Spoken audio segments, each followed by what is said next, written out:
Let's get right to this morning's hot button. The incredible story of a family locked in a New York City apartment, hidden from the outside world for more than a decade. The brothers are the subject of a new documentary called The Wolf Pack. And ABC's Elizabeth Vargas is here with more on this story. Good morning, Elizabeth. Good morning, Robin. Could you survive being locked in a tiny apartment for 14 years, perhaps even learn to thrive?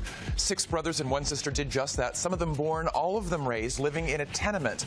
They and their mother captives. This is the story of family, fortitude, and the power of film. In the gritty chaos of the Lower East Side for more than a decade, behind these windows was an entire family almost no one knew existed. They are the Angulo family, Oscar and Suzanne and their 7 children. Their neighbors never saw them. I've been here all my life. We didn't know they existed. The children, raised in 4 small rooms, homeschooled their whole lives by their mother and locked in by their father. For 14 years, they lived by his rules. If he put us in a room, we have to stay there until he says you can go. Oscar had the only key to the apartment, and only he could use it. So this was always locked? Always. What did he exactly tell you? Did he say it was dangerous outside? What did he say would happen to you if you went outside? He would say to us, so outside there's good people and there's bad people. You know, I'd like to keep you all here, protected, you know, because this is a big city.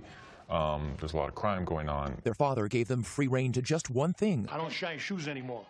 Movies. They were the boys' only window to the outside world, losing themselves in the wilderness of The Last of the Mohicans, the streets of Sicily in Godfather, and the gritty New York underworld in Goodfellas. The films were more than entertainment. They were salvation. Movies taught us, like, sort of how to speak to one another. Who the hell else are you talking? You talking to me? How you interact with another person, then have an opinion. Marvin, what do you make of all this? How many hours a day would you watch these movies? All day. A whole day? Every day. How many movies have you seen? Let's just say over 10,000 movies. You've seen over 10,000 movies? Like, at least The Dark Knight. Pirates of the Caribbean. Blade Runner, Taxi Driver, and Apocalypse Now, Citizen Kane. No Country for Old Men, Halloween, Gone with the Wind. At some point, simply watching is not enough. Mr. White. The boys decide to become a part of the movies they love. In the confines of their tiny apartment, their imagination runs wild. Every time my fingers touch brain, I'm Superfly TNT. With every line, every hand gesture, every expression memorized, they assign parts and perform. Their only audience is themselves. Scenes from Reservoir Dogs. Pulp Fiction. Don't be looking at me like that, right? I can feel your look. Batman. Every punch choreographed.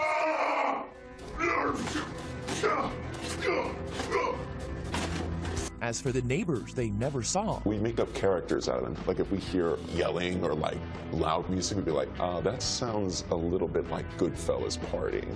Maybe Robert De Niro was living in there.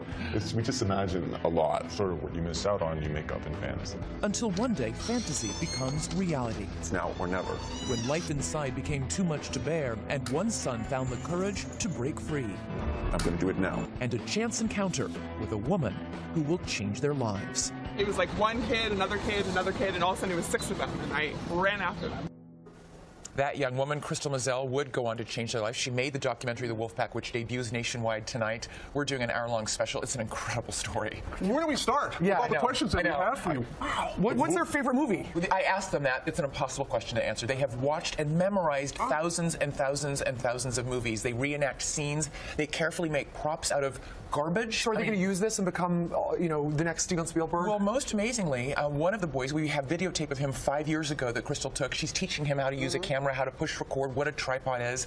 We have videotape of him today working as a cinematographer. That's so cool. On an That's so independent cool. movie. But they memorized the lines to all these movies. They These wrote movies down saved all them. the scripts. We have them. They show them to me. It's pretty incredible. But even most amazing, you know, as they're going out and rubbing elbows now with celebrities and getting all this fame, they still go back to that tiny tenement apartment. Yeah. They all still live there except one son. And to be so well-adjusted. It's After amazing. all, when It's a testament to the power of imagination, the power of resilience, and family film and fortitude. This is an incredible story. You said it's the most shocking you've ever It's my done. favorite hour I've ever done. Wow, that's a tease. And you can see, you'll see the full story on 2020 tonight with these two that are sandwiched. Yes. Right over here. Right here. And as We're we going to talked kick you two out. The Wolfpack documentary opens in theaters nationwide today, Yes, right? All today. right. Thank you, Elizabeth. Thanks, Robin. See you tonight at 10? See you tonight. All right. Be Be there. It's a New York City public housing development, home to some 800 people. I am a rare visitor to the apartment where the Angulo family lives. Come on in. 21-year-old Mukunda invites me in. Show me the home that was his prison for 14 years. The apartment is 1,000 square feet. The largest space is this living room. That's like, it's two of me. Yes. Yeah. It is small. The apartment home to 7 children and their mother Suzanne and their father Oscar. He had the only key to the front door, and only he could use it. So this was always locked? Always. His father blocked the door with a tall ladder to keep intruders out and his wife and children in. And when you lift the ladder, it'd make a loud like, so he would know if anyone was attempting to go out. Oscar creates their own fortress of solitude. In these home videos, scenes of the strange world in which they lived. Part Hare Krishna, part paranoia, Oscar's own hermit kingdom. So we had this idea of having a big group, like our own community, our own race here. It's almost like a tribe that you have. Vishnu is the first child and only daughter born with a rare genetic disorder. A year later came Bhagavan, and a year later, fraternal twins, Govinda and Naranya. Where did you get these names? They're Sanskrit, from the Sanskrit language. Mukunda was born next, and then the 2 youngest, Krishna and Jagadish. At night, the young boys slept with Suzanne, piled on top of each other on mattresses.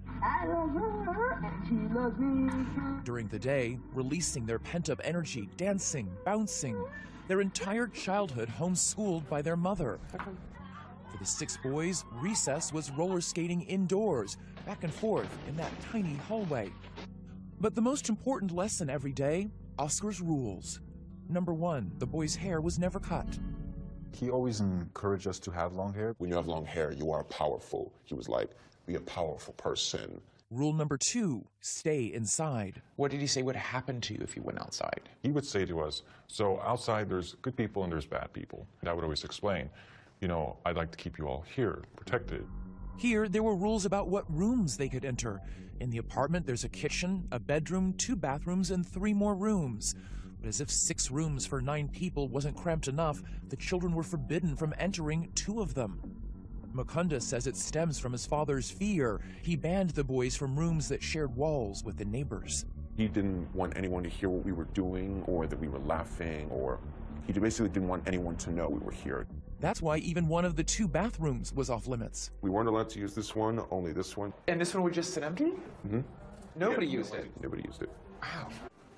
Naranya, one of the twins, says the restrictions were the most extreme for their mother. She had the worst of it from all of us. She had more rules than we did. Any little thing that she did wrong she was like put on trial. I was very much a frightened person. We all were. He would not treat her like a happy husband with a happy wife. How did it come to this? Suzanne, who grew up in the farm fields of the Midwest, met Oscar in the exotic jungles of Peru, hiking to Machu Picchu. He really thought and acted in a much bigger way than most people. They married within months, living first in a Hare Krishna preserve, later in a van, having baby after baby. But when they ended up at the New York housing project, Oscar shut the door and pocketed the only key. You didn't argue, no, this is silly, we're overreacting. At that time, I didn't have a lot of control about the choices that I made or could make. Suzanne had no contact with her family. Her sisters say she left no trail, no address, no phone number. We just felt there was no way of knowing. How do we find out? I mean, we had to hire a detective. No one had seen her. Suzanne was hiding in plain sight. Oscar didn't work, and the family survived on welfare and the money she earned from homeschooling.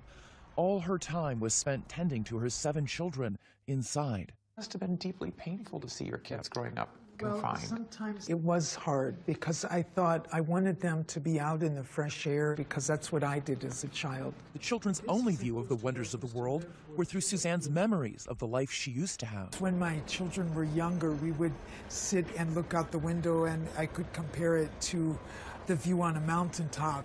Those big buildings might be other mountains. It was kind of fun. It broke the monotony a little bit. Oscar would grant rare outings with more rules. They were told where to look, how far to walk, and never to interact with strangers. We would go out in the summers mostly because it was nice out. So how many times a year would you go out? Sometimes Once. One? One, and then, then 1 year, not at all. And then the winter came, and We never went out in the winter. The only freedom Oscar did allow, what would become the boys' one true escape, was movies. How many hours a day would you watch these movies? all day. A whole day? every day. How many movies have you seen? Let's just say over 10,000 movies. You've seen over 10,000 movies? Like, at least. With no outside friends, no outside activities, it was total immersion, an obsession. If I didn't have movies, life would be pretty boring. It makes me feel like I'm living, sort of, because it's kind of magical. They were 6 brothers locked in a cramped apartment for 14 years. Their father gave them free rein to just one thing. I don't shine shoes anymore. Movies. They were the boys' only window to the outside world, losing themselves in the wilderness of the Last of the Mohicans, the streets of Sicily in The Godfather, and the gritty New York underworld in Goodfellas. I wonder about you sometimes, Henry. You may fold under questioning. The films were more than entertainment. They were salvation. The movies taught us, like, sort of how to speak to one another, Talking to me? how you interact with another person, then have an opinion. Marvin, what do you make of all this? With hours, days, weeks, months, years to fill, they would watch their favorites again and again. The Dark Knight, Pirates of the Caribbean, Blade Runner, Taxi Driver, Apocalypse Now, Citizen Kane, No Country for Old Men, Halloween, Gone with the Wind, Sunset Boulevard, The Thing. At some point, simply watching is not enough. Mr. White. The boys decide to become a part of the movies they love. In the confines of their tiny apartment, their imagination runs wild. Every time my fingers touch brain, I'm Superfly TNT. I kind of thought, why don't we do those films? Be those characters. They painstakingly transcribe every word, spending weeks creating handwritten scripts, homemade costumes, and props. Inglourious Bastards. How many scenes in the movie is this? Well, this is a whole movie. This is the whole movie? Every word that is uttered in that movie. And that's every word that's uttered in Pulp Fiction? Yes. Yes. You've got to be kidding me. With every line, every hand gesture, every expression memorized, they assign parts and perform. Their only audience is themselves. Scenes from Reservoir Dogs. From Pulp Fiction. Don't be looking at me like that, right? I can feel your look. Batman. Every punch choreographed.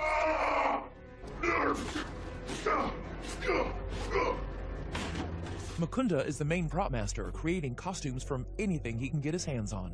We got an oxygen tank from No Country for Old Men. Inside, if you want to feel that, that is little Milo tin cans. It's like a Raisin Bran or Quakers, and I would just tape it all together, get the shape, and just color all of it. That's great. When we do it, I have to get in the mind of the character. Play Batman because it's a responsibility, sort of. That sounds pathetic to some people but to us and to our world, it is very personal. Did you guys ever look out the windows at other people on the street and wonder what their lives were like? It was kind of like, oh, look at that. That's a school bus. These kids are going to school, just like in the movies. As for the neighbors they never saw, we make up characters out of them. Like if we hear yelling or like loud music, we'd be like, that sounds a little bit like Goodfellas partying. Maybe Robert De Niro was living in there. We just imagine a lot. Sort of what you miss out on, you make up in fantasy. for 14 years they are confined, from first teeth to first words, young boys becoming young men. As they grow, the 4 rooms they live in grow smaller. The claustrophobia becomes stifling. It's scary to want to break out of that box. Then, in 2009, their prison shrinks even further. Oscar, perhaps sensing his growing son's growing restlessness, covers the windows that winter with blankets, sealing off the one remaining link to the outside world. When that was happening, we couldn't even get sunlight looking out the window. I started getting a little like, all right, enough is enough. It is 2010. The tension in the tiny apartment has mounted. It starts to reach like a volcano point where something is starting to erupt. Mukunda's name means giver of freedom, and one morning he wakes up determined to seize his own. It was a Saturday morning, and I just thought, you know what? I've got to do it today. It's now or never. He waits for his father to leave the apartment to buy groceries. I wouldn't dare do it when he was around. He goes to his prop closet and selects a mask to hide his face. He is frightened his father will see him on the street. The mask he chooses, Michael Myers from the movie Halloween. There's no way he would be able to recognize it as me. Right. And then 15-year-old Mukunda opens the front door. Down the 16 flights of stairs. And out into the air. The moment I opened the door, my heart pounded so hard. I was like, Outside without his father for the first time in his life. what do I do? I'm out in the open. It's all out there. There's no going back now. He doesn't even know his own address. I'll know how to get back as long as I keep the building, our building with my sight. So you just kept looking back here, sort of as your touchstone. Yes. But you kept walking. I did. mean... And as I recall, I knew which window was ours, and I saw my brothers. Like So you came down to this corner, turned this way? I turned left, yes. Turned left. Were you nervous? Really nervous. Still wearing the Halloween mask, he goes into a bank, a supermarket. He is terrified, and terrifying to those who see him. It doesn't take long for someone to call police. Mukunda is escorted away in an ambulance. For most, a nightmare. For Mukunda, it's his first real-life adventure. I was in an ambulance for the first time. I was never in an ambulance. I was like, whoa, look at this. This is just like a movie set or something. I'm like, they got the siren on? This is pretty wild. Because Mukunda won't speak, police think he's unbalanced. They take him to Bellevue Hospital, the psychiatric ward. What was it like being in the hospital? Fun, I have to say. Fun? It was, because I interacted with, like, people for the first time. He spends a week at the hospital, and when he returns, there is a cataclysmic shift in the apartment. Oscar now knows he's no longer in control. Basically, it was that first walk down this first sidewalk that broke the spell, really, over the entire family, right? It is a walk on Broom Street. After 14 years of claustrophobia and confinement, Mukunda Angulo has broken free of his father's rules, liberating his brothers who now follow. The youngest is 11, the oldest 18. While their father stays in his bedroom behind closed doors, his sons take their first steps outside their apartment without him. What were those first forays out like? Pure excitement. Pure excitement. Yeah. They are tentative at first, traveling in a pack, not going far from home. Their senses are heightened. A simple stroll is supercharged. They revel in their new freedom. Having independence feels really great if you have never had independence your whole life. It's so powerful. You know, you feel like I can survive. I have much more confidence. I can make it. Even as they're breaking free, their lifeline remains the movies. It's like 3D, man. It's very fresh out here. In their trips out, they wear a form of armor, the suits of the cast of Reservoir Dogs. With their long hair and sunglasses, they're hard to miss. And in their first week out, New Yorker Crystal Moselle spots them and does a double take. I was just like walking down the street, and all of a sudden it was 6 of them, and I ran after them. There's like nothing I could have done. The brothers who consider movies their religion ask Crystal what she does for a living. The first person they meet, and she is a movie maker. It feels like fate. We shared the same passion. It immediately made a connection from there. They arrange to meet, and soon the brothers invite her for dinner at their apartment. Crystal has no idea she is the first outsider ever allowed into the apartment. You're actually our first guest to be invited over. Really? Yeah. Ever? Yeah. Never invited anybody over before. Why not? Because we didn't have friends. He had revealed to me that I was one of the first friends, and that was a huge, like, what? You didn't know that? I was your first friend? Crystal only gradually learns about the confines of the boys' childhood. She starts documenting as they experience life on the outside for the first time. Want to try it? Their first bike ride. First visit to a restaurant. How's that salad? That's Mukunda 5 years ago. Is it gross? No, it's very tasty and very chemical. Chemical? Yeah, tastes like a chemical. And perhaps most momentous, their first time to a movie theater to see Christian Bale starring in The Fighter. That's awesome. That's exciting. I play that guy in The Dark Knight. Batman Begins. You had a front row seat to them experiencing the world for the first time. Yeah. What was that like? Oh, it was wonderful. They would express, oh, we've never been to the beach. We want to go to the beach. I said, okay, let's go. I'll follow you to the beach. At the beach, for the first time they feel the sand in their toes, taste the salt in the air.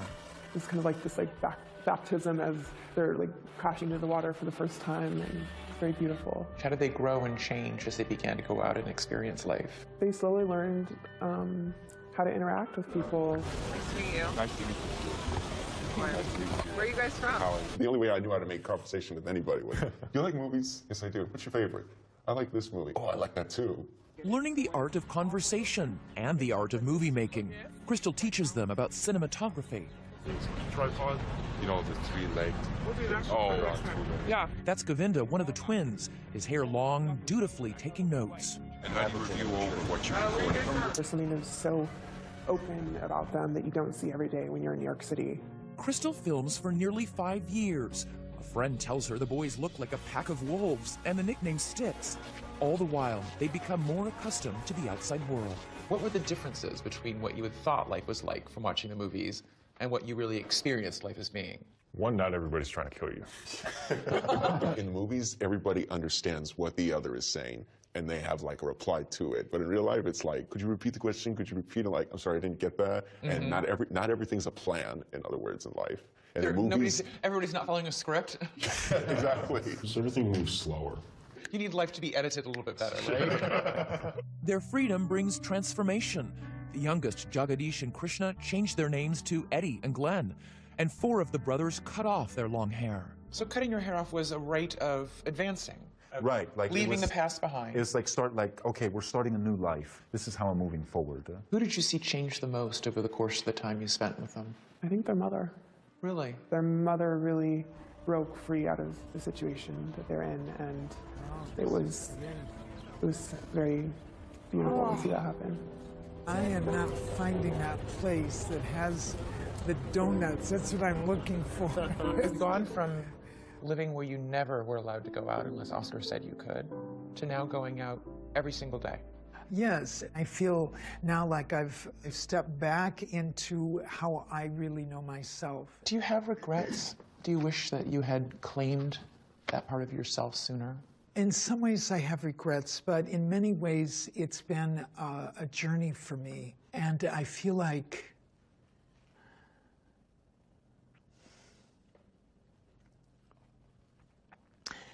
it's been a learning process. And so I can't discount any part of it because it's my life. And that would be like saying, oh, I wish I hadn't lived for those years. And I never feel that. Suzanne's biggest step, reaching out to the family she had cut off. In the documentary, she calls her mother. She hasn't heard her voice in more than 20 years. Well, I just want to say that I love you so much, Mom. You know, I just love you so much. That must have felt amazing to talk to her again. Yeah, I just am so glad to have her in my family in my life again. I spent years running from what I really wanted. Everybody look to the right. The documentary The Wolfpack has won awards on the festival circuit, and the Angulo brothers have gone from seclusion to stardom. The brothers, who once couldn't imagine speaking to strangers, no less girls, pose with movie stars. They really are so articulate and so charming and entertaining. You must be very proud of them. Yes. But one thing has not changed at all. After a night on the town rubbing elbows with celebrities, they return home to the same apartment that had been their prison. Their father, Oscar, still lives there. Suzanne remains married to him, but says he no longer makes the rules. Are things different now with you and your husband? Yes, our relationship was probably done like a 180. In our visits to the apartment, Oscar remained behind this door, unseen. This is my parents' room. That's your I parents' think room? they're in there. He did not respond to our request for comment.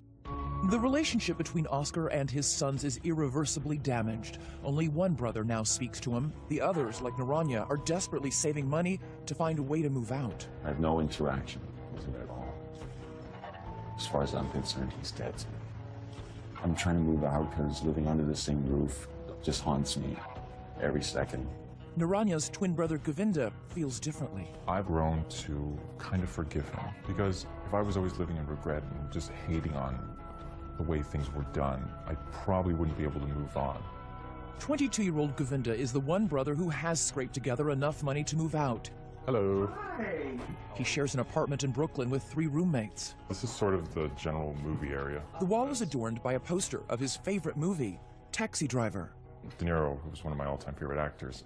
He says the film reminds him of how he used to feel before breaking out. All my life needed was a sense of someplace to go. It's a feeling Govinda has finally shed. 5 years after he was scribbling notes on filmmaking, learning how to press record, Action. Govinda is now working as a cinematographer on his first independent movie. Now that we're on set and this movie's happening, it's sort of a surreal feeling. Almost I can't believe it.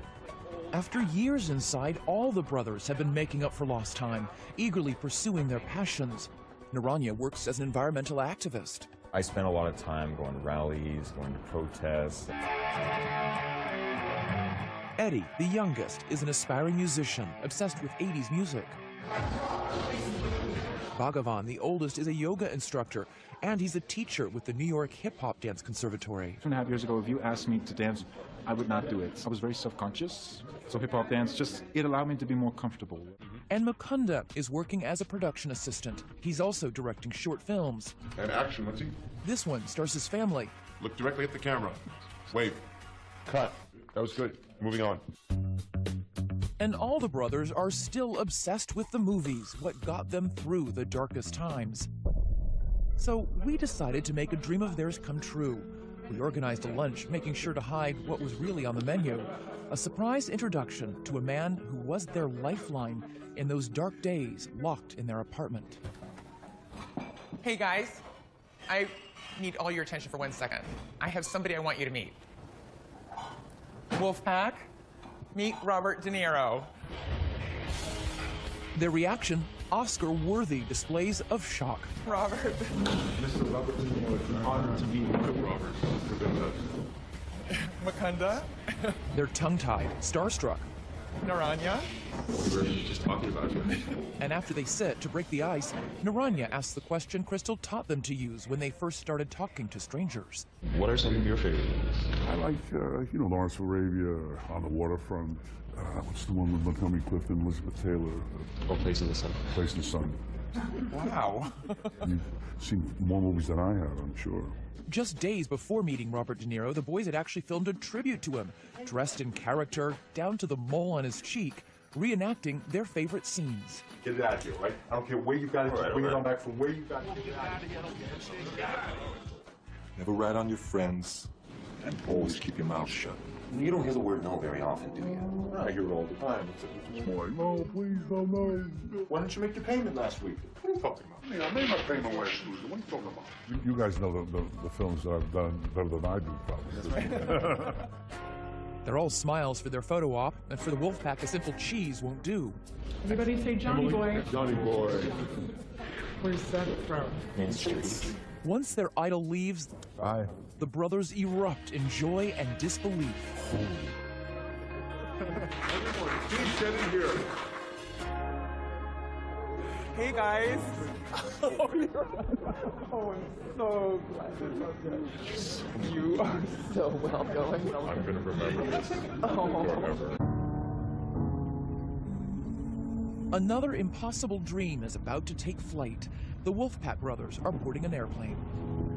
Our cameras rolling as they begin their journey from New York to Michigan for an event more than 20 years in the making. We are all on our way to meet our family on my mom's side. We're all here. A family they'd only heard of, never met. Once the seatbelt signs on. Nervous, excited. It's alright. 5 years earlier, this is what Mukunda shared with filmmaker Crystal Mazel. Do you know who any of your relatives are? Never met him, How come? because we've always been here. Here in their cramped apartment, in which they were locked away for 14 years, the boys and their mother Suzanne, cut off from her family for decades. I have not seen Suzanne for 23 years. They tried to find out because where she was, and no luck.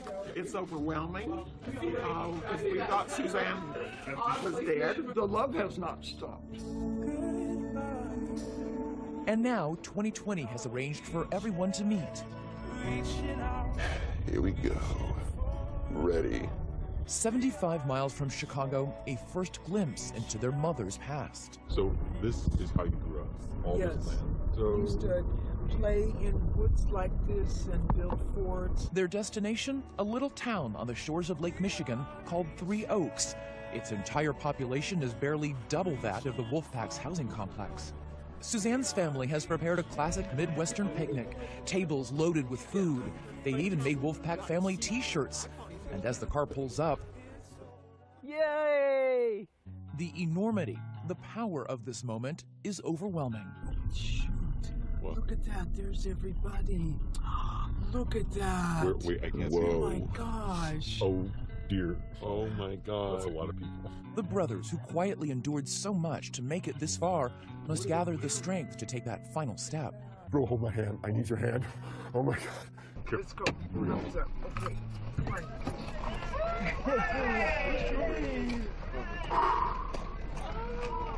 Hi, everybody. True. Great. Finally. Yes. I know a lot of people. You will wonder, are these guys going to be okay? I think we're going to be more than okay. I think we're going to be great. Answer, absolutely. You're survivors. Hell yeah. Mm-hmm. What made you guys so strong? I have to ask. This one right over there. Mom. Mom's love. Really? I don't think a mom could hear a nicer thing than that. Yes, yeah, that's true. How do I get it back down? The day ends at this campground, Suzanne introducing her kids to a simple and sacred family ritual, roasting marshmallows by the fire. The key to doing it is like you put it on the edge of the fire where it's hot and you turn them so they like toast light brown.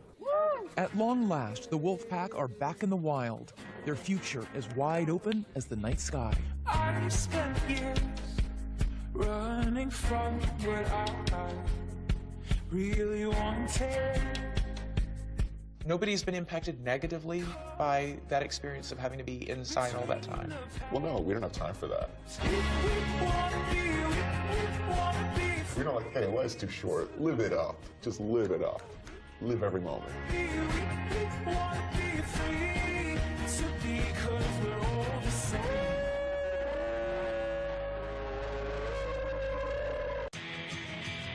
The Wolfpack's new lives have expanded far beyond their small apartment. They are now a whirlwind of activity and adventure. It's been a really fun ride. It's been nonstop. A lot of great experiences. They've seen the stars on Hollywood Boulevard and met them, posing for pictures with actors like Christian Slater and Mark Ruffalo. And the Wolfpack has been traveling the world, their press tour taking them from Abbey Road to the Coliseum, each new place a touchstone to a treasured movie. London has reminded us of films such as A Lucky Man or Harry Potter. And there have been plenty of firsts. Govinda has a new passion. Experiencing crazy roller coasters. It's one of the most exciting things you can do. Hello, everyone. And Mukunda, in addition to giving speeches, is learning another skill. I'm like learning to drive a car. And girls? Yeah, there's been a couple of romances in our lives. But the biggest voyage only took a few miles. Naranya, who desperately dreamed of leaving the family's Manhattan apartment, has finally moved out to Brooklyn. And he's cut his hair. A freeing gesture that, it turns out, is a nod to yet another movie. He just wanted the service coat look. He's been wanting that for a long time. And he just wanted a beard to go with it. He's now the second brother to be out on his own. So that day that you're walking en masse, the group of you, down the street, and this one comes running after you, what did you think? We ignored it a little bit at first. First thing she ever said was, "Are you all brothers?" And we all turned. They were like right there. Yeah, right here.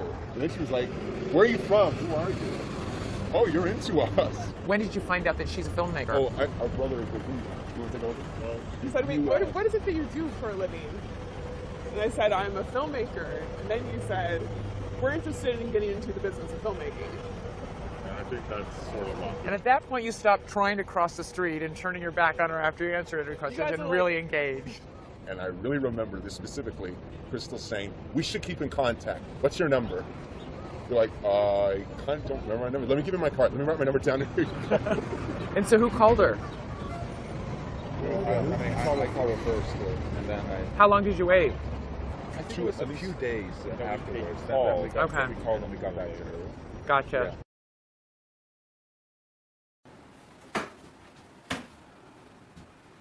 I'm gonna tease. In English, please. Excuse me. In English, please. I'm gonna choose. I'd like to apologize to Leatherface's mom, Michael Myers' mom, and Ghostface's mom. It's all my fault. This is my project. I'm so scared.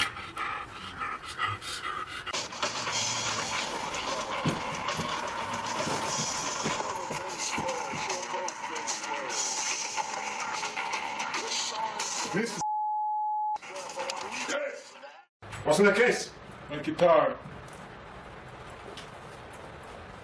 You can go. It's him, and Mariachi. Gracias. Come outside, please. Now, wait a minute. Sit down, Zero. You can't arrest him simply because he's a bloody immigrant. He hasn't done anything wrong.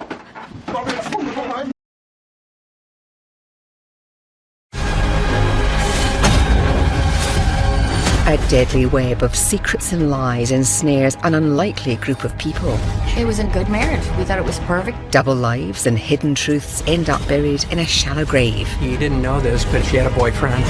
Nobody expects something like that. Who can you trust? Who should you fear? She was a manipulator. She was a liar.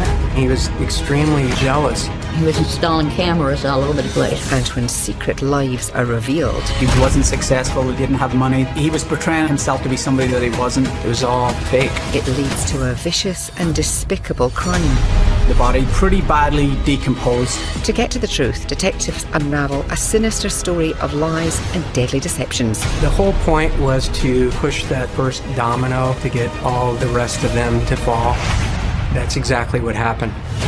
The twisted truth revealed. Every fault he had was exposed. It's just a web of lies. There is no justice. There is no closure. There is no ending to this. A secret to die for.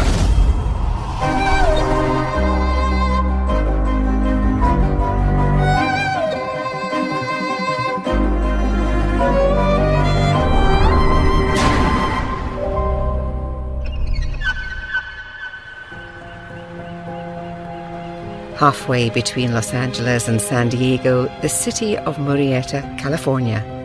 It's a nice, quiet community, very professional, and a nice place to live. And that's really based on the low crime rate, the quality of living. Local residents Melissa and Henry Stange appear to have a life most people would envy. They've been married for nearly 2 decades and have 2 children whom they adore. They were in love and they seemed to get along fine. They met at a horse ranch. It was a good marriage. We thought it was perfect and they were having fun. Melissa worked as a medical billing specialist. While Melissa is more of a career woman, Henry is a jack of all trades who prefers to work outdoors. My brother was working in the desert, training falcons to fly and land, and he was always feeling really good when he was working and doing what he loved. My son was like a square peg in a round hole. He was a guitar player, he was a musician, very eccentric type of guy. When Henry's not working, hiking, or riding motorcycles, he keeps himself busy in his man cave. Henry hung out in the garage of his home a lot. He had all of his music equipment in the garage, his guitars, amplifiers, his speakers. And he's got his ham radio to keep him company. He would spend hours working on equipment and things like that, all the while listening to the ham radio. But then, one night, a hit-and-run accident changes the lives of Henry and Melissa forever. My brother was visiting a friend in Pomona. He was leaving. He walked outside to get on his motorcycle, and he was putting his helmet on. And somebody drove by, didn't see him, and hit him. Henry was dragged down the street. He was screaming the whole time. It caused serious injury. His leg had fractured bones. The driver takes off and Henry is rushed to emergency. He survives but will never be the same. He had both legs broken. He was scraped up really bad. The skin was down to the bone, and he had no insurance. Henry is unable to work or do any of the things he loves. Henry was an outdoorsy kind of guy initially, until he had the accident, and then after that he became a whole lot more secluded. Essentially, he became a loner.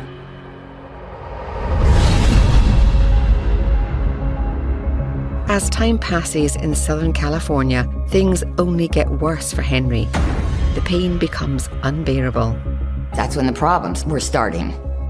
Depressed, disabled, unemployed, and in constant pain, Henry's only relief is the medication prescribed to him by his doctors, OxyContin, which has some troubling side effects. It can prevent people from doing daily activities because they basically need this medication in order to operate.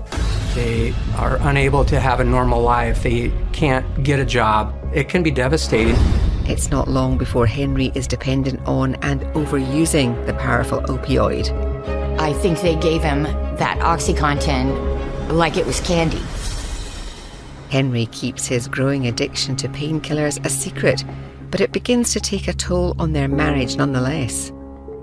It made him tired. It made him erratic. He would go for weeks without talking to Melissa, and then other times he'd be like, hi, happy. I think she thought he was crazy.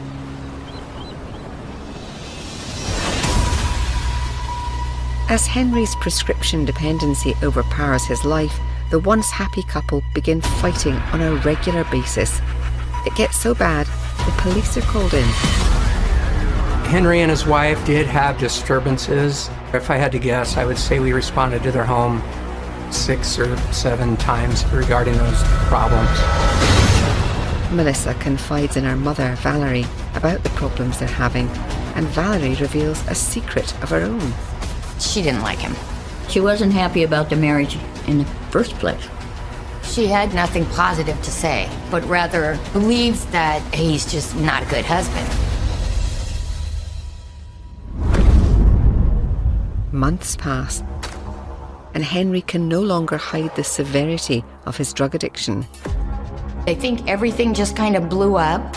Melissa decided to pack up and take the kids and move in with her mother. And that's when things really get messy. It was a very rocky divorce.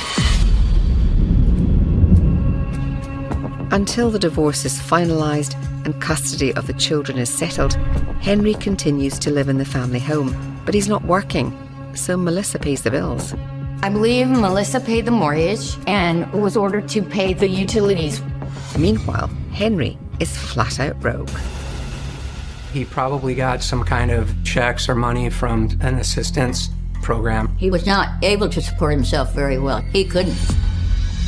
And how he got extra money was selling things. He would buy things and sell things.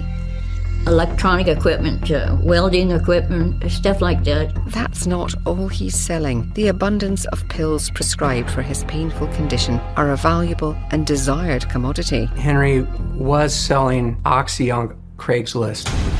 He put an ad on Craigslist to sell his prescription drugs in order to get some sort of income. And at that time, one pill could be anywhere from $5 to $20. But this isn't the life Henry wanted. He's utterly alone, dependent on pills, and broke. He sinks into a depression. I think he wasn't operating on 4 cylinders, if you get me. He kind of like fell apart once his marriage was falling apart. But thankfully, Henry finds a lifeline to a new world of possibilities and a new way to connect with others.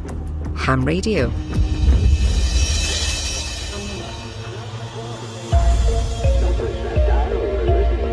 Henry didn't have a lot of friends, people that he hung out with in person. He was by himself.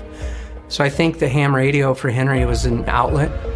Hey, guys, what's going on out there? Henry finds a new life on the airwaves.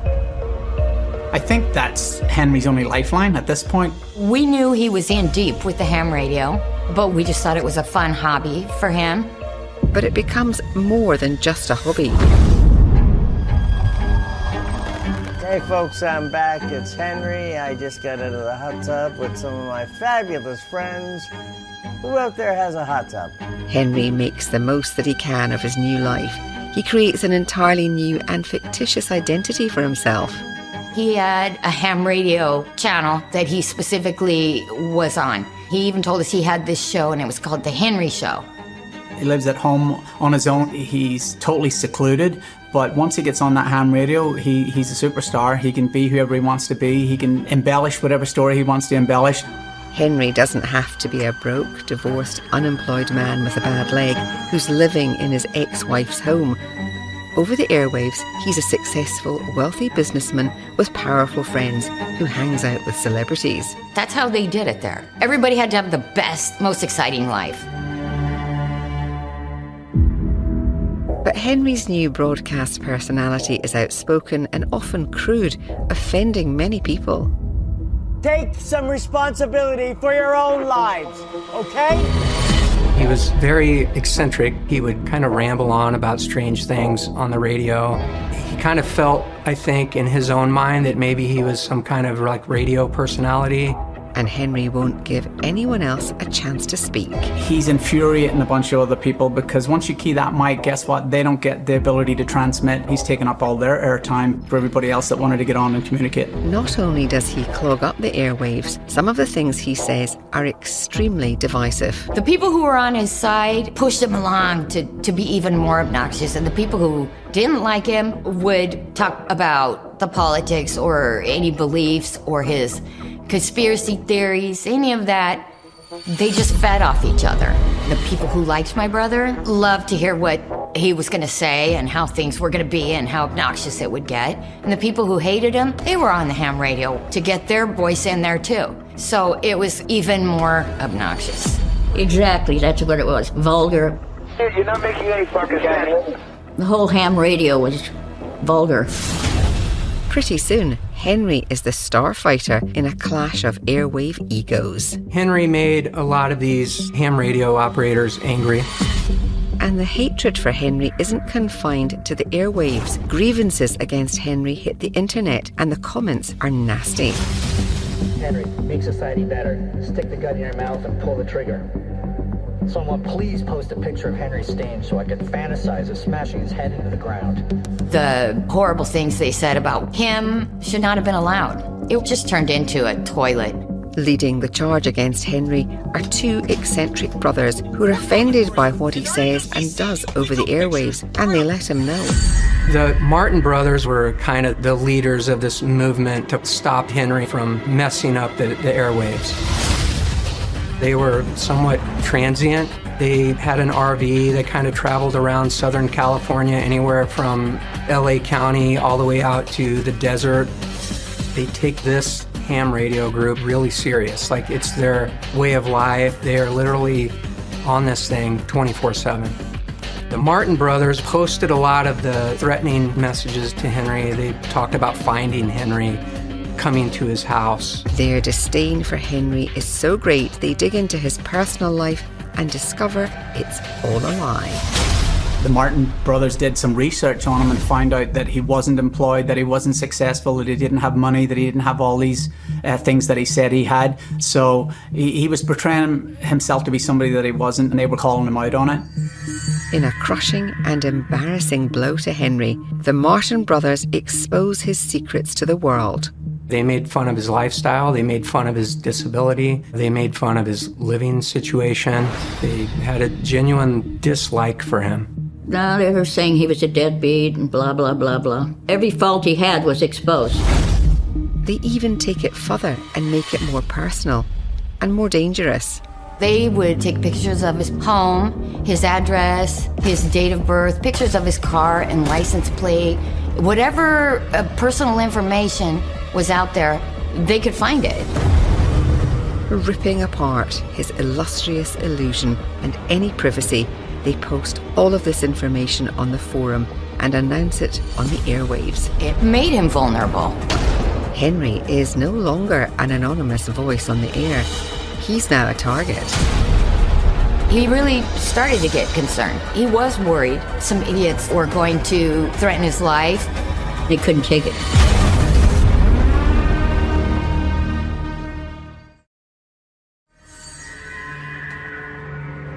Henry Stange has dangerous new enemies who've exposed his lies and deepest secrets to his entire world. Some people were mad at him. The two brothers hated him. It was incredibly cruel. Henry's family is targeted with threats as well.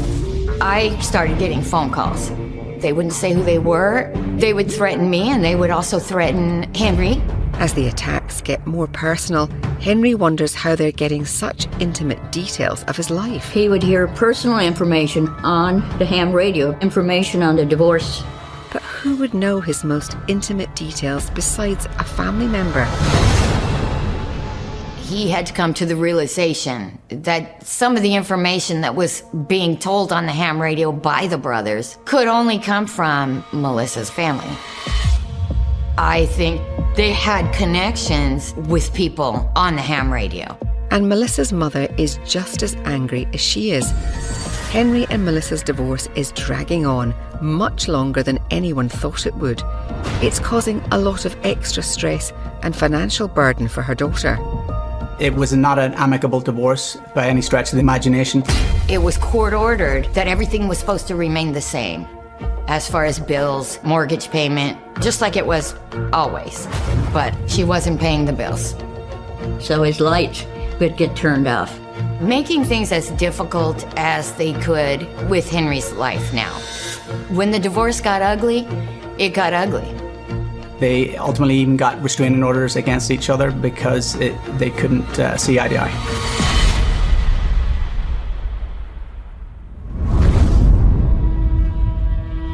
Henry feels like his enemies are ganging up on him, and he descends into despair. You have no idea who you are messing with. He was spiraling and he was trying to get a grip on things. But in the midst of all this anger and darkness, Henry finds a spark of light. That's when he met Ashley. It's an exciting new relationship with a pretty young woman. Henry was a man in his early 50s, and Ashley was a girl in her early 20s. He was really thrilled to have a girlfriend. He told me he met her at a music store. Everything he liked, she liked. She liked to do all the kind of fun kind of things he loved. And he couldn't believe it. She was younger, she was really cute, and he told me that she was everything he wanted in a woman. Henry even introduces his new girlfriend to his children, much to his ex-wife's chagrin. I remember one specific time they had met at a park, and Melissa had brought the kids to the park, and my brother had Ashley with him. A little jab, I guess. Ashley's presence doesn't help the escalating tension between Henry and Melissa. In fact, it's about to boil over. It was Mother's Day weekend, and Melissa had come by the house. I don't know if it was because Henry needed clothes for the kids or she was picking up the kids.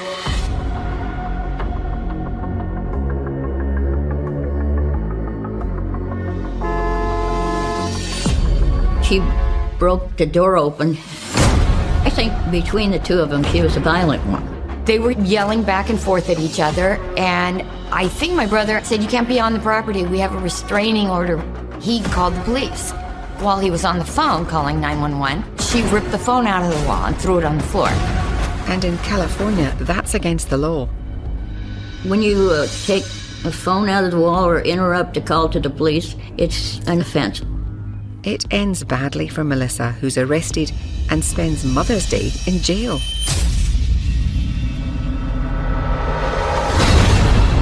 As the troubles between Melissa and Henry intensify, Henry's relationship with Ashley deepens, and he shares his newfound love over the airwaves. He wanted everybody to know that he had this beautiful young girlfriend and that they were together. And Henry goes to extreme lengths to prove it. He even went so far as to have sex on air. He would key the mic, and listeners would be able to hear this moaning over the airwaves. What people don't know is that Henry is just spinning another big deception. Despite what Henry was telling everybody about how they met, he wasn't being honest, because Henry actually met Ashley through a Craigslist ad. It turns out Ashley is also addicted to painkillers and was one of Henry's buyers. Ashley was actually one of the customers that bought the prescription medication from Henry. From my understanding, Ashley may have also been involved in some sort of accident years earlier, but Ashley had a severe addiction to oxy and prescription painkillers. When her prescription was cut off, she turned to other sources. There were code words, and anybody could go onto one of these websites and they kind of knew what they were looking for, and they could contact someone. And that's how she found Henry. But Ashley is leading her own life of deceit. For her, it's not about love, it's about a free supply of Oxy. Ashley didn't pay cash for the pills. She paid Henry with sex, with the sexual relationship. I think she was a full-blown addict. I don't think he knew that. I don't think she loved him at all. I think it was a one-way relationship in her mind that as long as she kept up her end of the bargain, she gets drugs at the end of it. She's only in it for the drugs. But Ashley has other, more dangerous secrets. Ashley was a manipulator. Ashley was a liar. I think it's just a web of lies. The secrets and deceptions are growing more complicated and intertwined in the life of Henry Stange, and he has no idea how dangerous things are about to get. Henry didn't know this, but Ashley was in a serious relationship. Ashley's longtime boyfriend, Curtis Kruger, is everything Henry is not. Curtis was a bigger guy, 6 foot to 6'2". He was very muscular, athletic. Curtis is a lieutenant in the US Marines stationed at 29 Palms, a military base in the Southern California desert. My brother never knew about Kruger. I think Ashley made it her mission to keep that part of her life private. Curtis was really deeply in love with Ashley. He took their relationship very, very seriously. But what Curtis doesn't know is that Ashley is leading a dangerous double life. Part of Curtis's job required him to go out in the field for training. This left Ashley at home alone, and she wouldn't necessarily just stay at home waiting. This gave her the ability to be more secretive, to get deeper into her addiction. But Curtis does notice signs that something is wrong. He suspects that she's not on the straight and narrow. Curtis has a gut feeling that she's hiding something, but he has no idea her secrets involve another man. I don't think he had any idea that she was selling her body for drugs to Henry. Then one night, Ashley makes a grave mistake when her car breaks down on an isolated road. She calls Kruger to come pick her up, and it's at that point that Curtis said, "Hey, enable your location on your phone so that I'm able to come help you." Curtis comes to the rescue, but Ashley forgets to disable the tracker on her phone. That ultimately is the catalyst for Curtis to continue to surveil her and watch her every move and to find out where she's at. Curtis is now able to secretly track Ashley at all times. Curtis doing his own investigative work. At one point he looks to see where she's at, and she's in Marietta. She's at a gas station around the corner from where Henry lives, and he actually drives to Marietta and then confronts her. "What are you doing down here? What's the deal?" She's put on the spot, and she ultimately confesses. Ashley tells Curtis about her addiction and her relationship with Henry. She was using Henry so she could get her drugs and so she could get high. Curtis was upset over Ashley's addiction. He was so in love with her that the thought of somebody helping her with this terrible addiction, I think he made him angry. Ashley promises to change her ways, to hold on to Curtis. She'd agreed to go to counseling and some sort of rehab to get her over the hill and get her off of the drugs. Because Curtis was so deeply into her and he really wanted to fix her, and she knew that. She agreed that she would stop doing this. She wasn't going to see Henry anymore, but it was all a lie. Ashley has no intention of giving up drugs or Henry. She was a pathological liar, or maybe she lied because she made excuses to get her drugs, her lifestyle. But she lied repeatedly. But Curtis is in love, and thanks to Ashley's lies, he's now on the list of people who hate Henry with a passion. And the secrets are about to take a violent and deadly turn. Nobody expects something like that. It was horrible.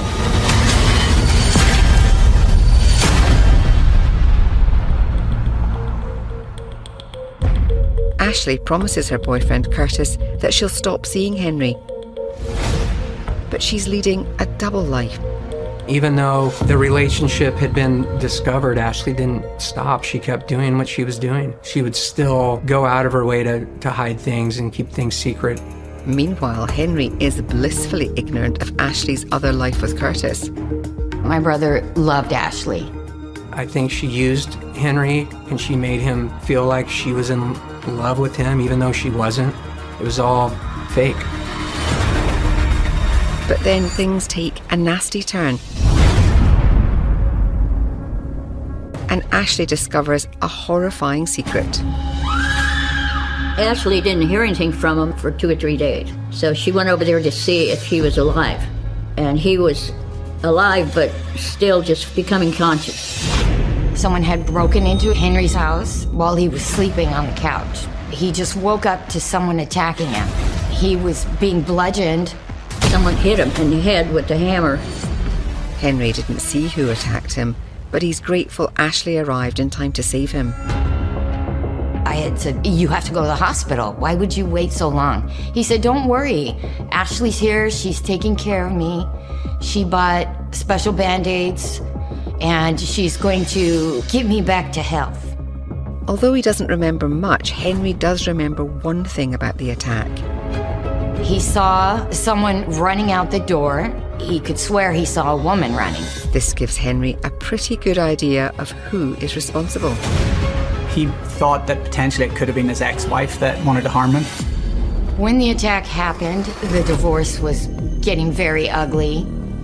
And Henry believes Melissa's family knows some people who hate him as much as they do. He was concerned with the tie-in to the 2 brothers because he knew they were really scary people. I had said, please call the police, let's get a report. But following Ashley's advice, Henry decides to wait and see if anyone talks about the attack over the ham radio airwaves. Eventually somebody would say something. And the first moment that somebody on the ham radio said something or brought up the attack, they'd know immediately who was involved because nobody knew, except the 2 of them, Ashley and Henry. As soon as he's able, Henry makes security precautions. He was concerned because he told me he was installing cameras all over the place. So he had a camera outside, he had cameras in the garage. As Henry lives in growing fear and paranoia, Curtis and Ashley's relationship intensifies. In fact, Curtis decides to take the relationship to the next level and proposes.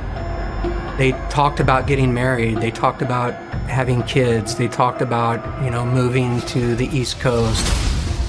This delicate web of lies binds Henry, Ashley, and Curtis together. But a week later, 100 miles away, a grisly discovery changes everything. A hiker is exploring the California desert when he spots something unusual. Our avid outdoorsman sees vultures pulling at a carcass in the desert. So this gentleman took several photographs of that and thought nothing of it. Later on that night, showed the pictures to his wife. Look at this. What does this look like? That doesn't look like a carcass. That looks like human remains.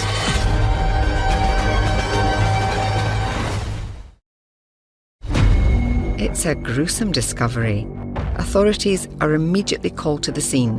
The grave discovered in the desert was really shallow, maybe 12 to 15 inches deep at the deepest point, but it was just enough to lay a human body into it and then maybe slightly cover it up.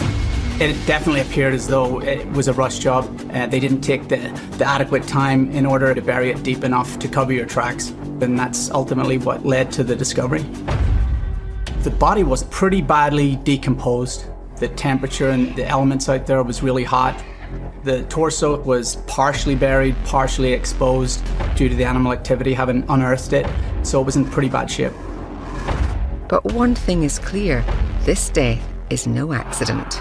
The body has some sharp force injuries in the neck and torso, chest area, and also there are multiple fractures on the skull. At this point, we just knew that it was a homicide. It's almost impossible to identify the body. Fortunately, investigators catch a break. They were able to rehydrate part of the hand and get a fingerprint from that hand. The identification was made, and it was Henry Stange. Henry has been murdered and dumped in a shallow grave. Detectives notify Henry's family. When I got on the phone with the detective, he was very brief and straight to the point. He said, "Do you know a Henry Allen Stange?" And I said, "Yes, that's my brother." And he said, "Your brother's been a victim of a violent homicide." And I couldn't even speak. My daughter called me and let me know that Henry had been killed.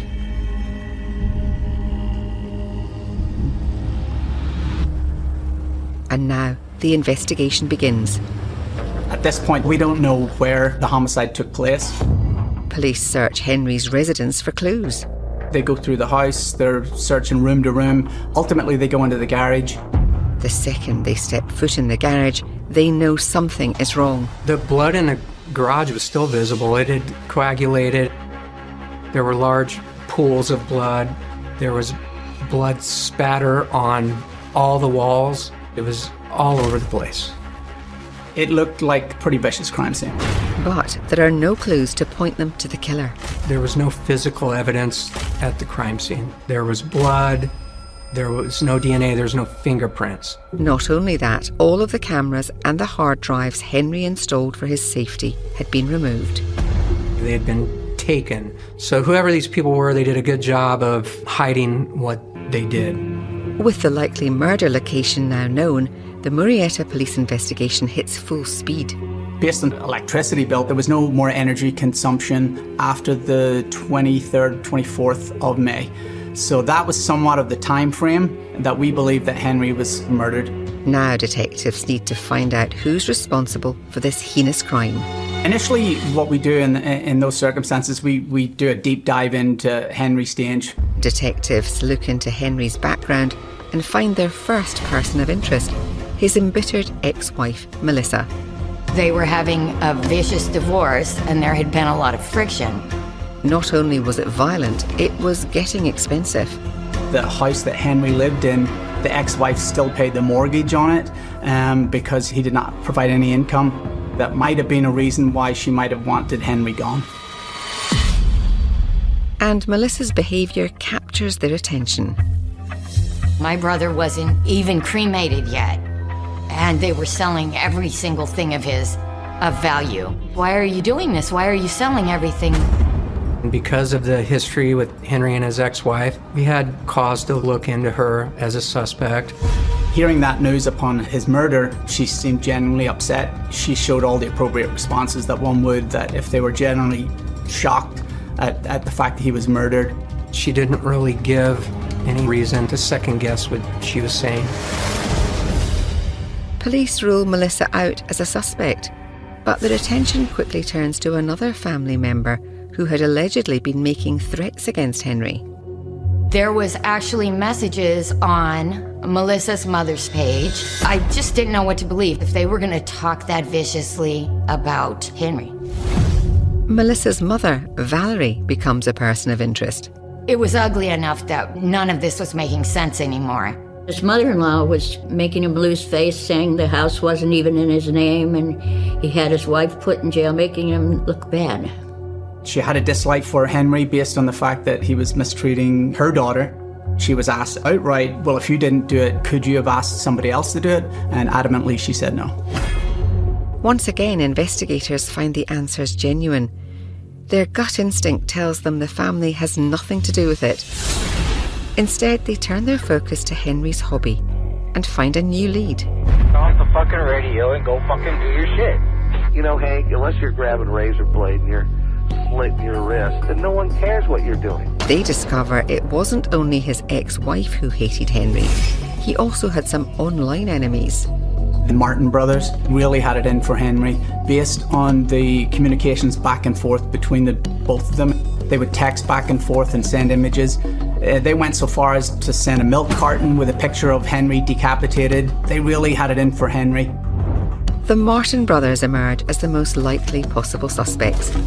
And as police dig deeper into their lives, the evidence stacks up against them. They live near Joshua Tree National Park.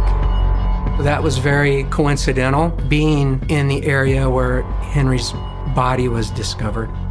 They were definitely number one on the radar at that point. Police try to track down the brothers, but they are nowhere to be found. These brothers were somewhat of recluses. They lived in an RV. They didn't have a set address. And to be able to find an RV or contact these gentlemen proved really, really difficult. As they continue the manhunt for the Martin brothers, an important piece of evidence shifts their focus. We got additional information, which changed the whole course of the investigation. The focus turns away from the Martin brothers as possible suspects when detectives learn about Henry's girlfriend, Ashley. Not only was she at the crime scene days after his body was discovered, she didn't bother to report Henry missing. The day that the Riverside County Sheriff's investigators served the search warrant at Henry's home, a neighbor told them that they just saw Henry's girlfriend, Ashley, drive by the house while the investigators were there. Yet she didn't stop and continued to drive past the location. Why is she not contacting law enforcement? Why didn't she stop and talk to an investigator? Why would she just drive by and not do anything? That's a huge red flag for us. Police have a new suspect, Ashley Stapp, and she is not what she seems. One of the first things you do is you Google somebody's name, and the first thing that pops up is a photo of Ashley, and in the caption of the photo it says First Lieutenant Curtis Kruger and his fiancée, Ashley. We find out that not only is Ashley supposedly Henry's girlfriend, but Ashley has another boyfriend. As police hunt for a cold-blooded killer, the case is about to take another shocking and unexpected turn. She lied repeatedly. Without that, this murder wouldn't have happened. Police are caught up in a whirlwind of lies and deceit. They suspect either Ashley Stapp or Curtis Kruger may be involved in Henry's death, but there is no proof. Sometimes you have an option to use another investigative technique. Detectives decide to dive into their cell phone records to trace their movements around the time Henry was murdered and make shocking discoveries. Kruger was in the vicinity of Henry Stange's house and then drove to Joshua Tree National Park, where ultimately we found Henry's body in a shallow grave. His phone also hit off the cell phone towers in that vicinity at that same time. Why would someone go to the Joshua Tree National Park if they weren't involved in anything? Because of her behaviour after the crime, police believe Ashley is in on it, but this is all circumstantial evidence. To get the proof they need, detectives devise an elaborate sting operation. Based on the evidence they've collected, they get a warrant for a wiretap so they can listen in on Ashley and Curtis' phones, and then they set their plan in motion. Then what we do is what we call stimulate the wire. So we decided that we were going to contact Ashley's brother and explain to him that we were looking for a man that may be missing that we think his sister may know. We show him a picture of Ashley and Henry together. The whole point was to just push that first domino to get all the rest of them to move and fall. And that's exactly what happened. Police listen in on every word of what is said next. Ashley's brother gets on the phone, calls Ashley and said, "Hey, I've just had two Marietta police detectives come at the front door and they're asking questions about Henry." It rattles her cage. As soon as they hang up, immediately Ashley calls Curtis and says, "The police were just at my brother's house asking about Henry." What happens next gives the detectives what they're looking for. They start to have that conversation. Do you think the police know? They were talking about everything they did to cover up the crime. They talked about who could have seen them. They said it must have been the neighbor. The neighbor saw us load the body in the truck. They're saying it in plain English. We loaded it in the truck and when we buried it in the desert, and that's as good as it gets.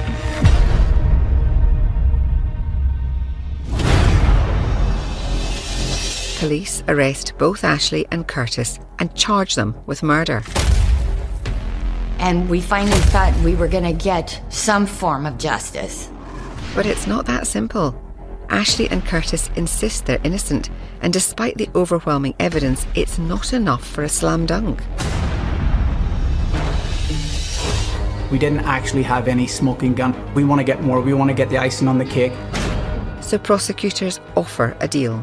In order for the district attorney to build a better and stronger case, they have one or the other turn state's evidence against each other. Curtis was absolutely adamant that he wanted an attorney. He wasn't going to talk. Ashley, on the other hand, takes the offer. The district attorney's office had this term called Queen for a Day, where someone could say everything and give all their information about the crime they were involved in, and it couldn't be used against you in court. So she told her story. And it's a twisted tale. On the night of May the 24th, Ashley goes to see Henry but tells Curtis she's going to visit her mother. Curtis doesn't believe her. Obviously, Curtis has put two and two together and said, nah, I know where she's at. More than likely, she's at Henry's house. He goes to Henry's house, and Curtis walked into the garage and assaulted Henry. According to Ashley's statement, she said that she was in the bathroom when she heard a commotion out in the garage. Curtis doesn't just assault Henry, he brutally beats him and then stabs him. He was stabbed in the chest. His head was caved in. He was beaten. But he didn't die easy. He fought hard for his life. Ashley said she stayed in the bathroom until Curtis Kruger walks in and says, I've done something really bad. Ashley claims only then does she know what happened. And they decide to clean up the crime scene. They roll Henry up in a blanket and they put Henry in the back of Curtis's truck. And they leave Henry's home. They dispose of all the physical evidence, the video recordings, the cameras and stuff like that. They drove to Joshua Tree National Park and they randomly picked a spot 50 to 100 feet off this main road where they buried Henry in a shallow grave. But unfortunately, he wasn't dead. What makes the crime even more despicable is that Henry survived the vicious assault. He was still alive when they buried him in the desert. Ashley said that Henry was moaning as they lowered him into the shallow grave. Henry Stange was buried alive and left to be ripped apart by wild animals. He wasn't dead. He was alive. What the hell? Think about it. Ashley also tells detectives that Curtis was responsible for the hammer attack on Henry. Curtis attacks Henry. He hits Henry in the head with a hammer. He grabs Ashley, pulls her out of the house, and they leave. The woman who Henry saw leaving after the attack was in fact Ashley. She came back and she made it feel like she was there to take care of him, but she wasn't. It was all fake. When confronted with the evidence, Curtis claims self-defense. He says he only went to confront Henry because of the accusation Ashley made. His defense was that when he confronted Ashley about being down in Marietta, she said that Henry had raped her. He claims Henry assaulted him and Curtis had to fight back. Police don't buy it. Curtis Kruger is found guilty of second-degree murder and sentenced to 18 years to life in prison. Because of her Queen for a Day deal, Ashley Stapp gets 329 days in custody for accessory after the fact, plus 3 years probation. Mercy to the guilty is cruelty to the innocent. No prison time. She stepped over his body while he was gasping for air and wrapped him in his own blanket and threw him in the truck. He was fully alive. I think lies compounded on other lies just led to the worst possible scenario, which was murder, the killing of a human being, which is the absolute worst. There is no justice. There is no closure. There is no ending to this. I want people to know that he wasn't your average guy. He was a little different, but he loved people, he loved animals, he loved his kids. His enthusiasm, he was interested in everything. Very sad. He always tried to make you laugh, even if it was something ridiculous. He was comforting. He was my brother.